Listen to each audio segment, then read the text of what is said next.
lamig mga paps. So lumabas tayo para sunduin si manager mga paps. Pero inagahan ko kasi baka sakali ako na makakuha tayo ng biyahe.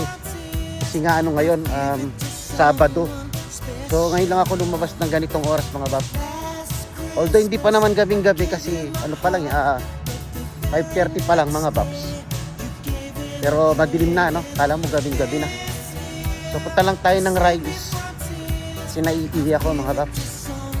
Nag-jingle tayo. So ihi lang tayo dito sa may Riles.